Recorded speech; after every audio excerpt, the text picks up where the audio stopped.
ఈ మధ్యకాలంలో టీవీ ప్రేక్షకులకి అత్యంత అసహ్యం కలిగించిన ప్రోగ్రాం పెళ్లి చూపులు.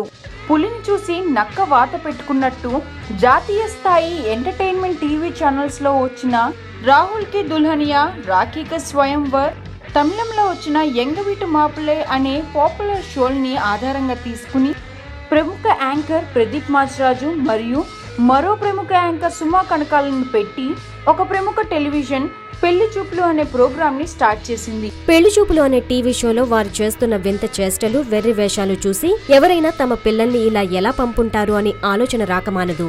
కానీ ఆ ఛానల్ మీద ఉన్న నమ్మకం, ఆ షోని హోస్ట్ చేస్తున్న సుమ మీద ఉన్న గౌరవం, ప్రదీప్ మీద ఉన్న ప్రేమతో చూస్తున్న వారిని పిచ్చివాళ్ళని చేశాడు ప్రదీప్. మంది ప్రేక్షకుల నమ్మకాన్ని విరిచేశాడు ప్రదీప్. తెలుగునాట ఏ యాంకర్ కి దొరకనంత అభిమానం, ప్రేమ అతని మీద చూపించారు ప్రజలు. ఒక మామూలు టీవీ యాంకర్ ని ఒక షో ప్రొడ్యూసర్ ని చేసింది వారి అభిమానం. కానీ చాలా ఏళ్ల తర్వాత ఓ ఛానల్లో వచ్చిన కార్యక్రమం అట్టర్ ఫ్లాప్ కాదు, ఏకంగా డిజాస్టర్ అయింది. ఎప్పుడెప్పుడు ఆ ప్రోగ్రామ్ ఆపేస్తారా అనే ఒత్తిళ్లు కూడా వచ్చాయి. ఈ కార్యక్రమం మూలంగా ఇప్పటి వరకు ఎప్పుడూ ఒక్క మాట కూడా పడిన సుమా, ప్రదీప్ వంటి స్టార్ యాంకర్లు అడ్డంగా బుక్ అయిపోయారు. అయితే స్టార్ట్ చేసిన ఈ ప్రోగ్రామ్ ని అర్ధాంతరంగా ముగించేసి ఏకంగా 60 కోట్లతో చేతులు కాల్చుకున్నట్టు సమాచారం. ప్రదీప్ పై అభిమానంతో ఈ 14 మంది కంటెస్టెంట్లు అతన్ని పెళ్లి చేసుకోవాలి అనే ఉద్దేశంతో ఈ షోలో పార్టిసిపేట్ చేశారు. అయితే ప్రదీప్ వీరిలో ఒకరిని పెళ్లి చేసుకుంటారు అనే నమ్మకం మాత్రం ఎవరికీ లేదు. ప్రదీప్ విషయం ఏమో కానీ ఆ 14 మంది అమ్మాయిలతో ఆ షో నిర్వాహకులు ఒక ఆట ఆడేసుకున్నారు. తీరా జ్ఞానేశ్వరి అనే అమ్మాయి ఈ షోలో విజేతగా అయినప్పటికీ కూడా ఇప్పటికీ ఆ అమ్మాయికి కష్టాలు వెంటాడుతూ వస్తున్నాయి.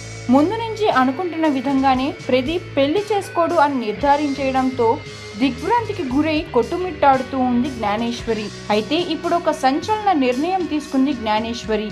ప్రదీప్ మరియు ప్రోగ్రాం నిర్వాహకులు వాళ్ళు చెప్పిన మాట నిలబెట్టుకోవట్లేదు. పెళ్లి చూపులు ప్రోగ్రాంలో గనక విజేతగా నిలిస్తే ప్రదీప్ నిచ్చి పెళ్లి చేస్తామని వాళ్ళు అగ్రిమెంట్లో రాయేశారు. కానీ ఇప్పుడు ప్రదీప్ కుంటి సాకులు చెప్తున్నాడు. నేను దీనిపై కోర్టుని ఆశ్రయించనున్నాను అని జ్ఞానేశ్వరి చెప్పిందని సోషల్ మీడియాలో తెగ వార్తలు చక్కర్లు కొడుతున్నాయి. స్వయంవరం పేరుతో నన్ను పెళ్లి చూపుల టీం ఫుల్గా వాడుకున్నారు.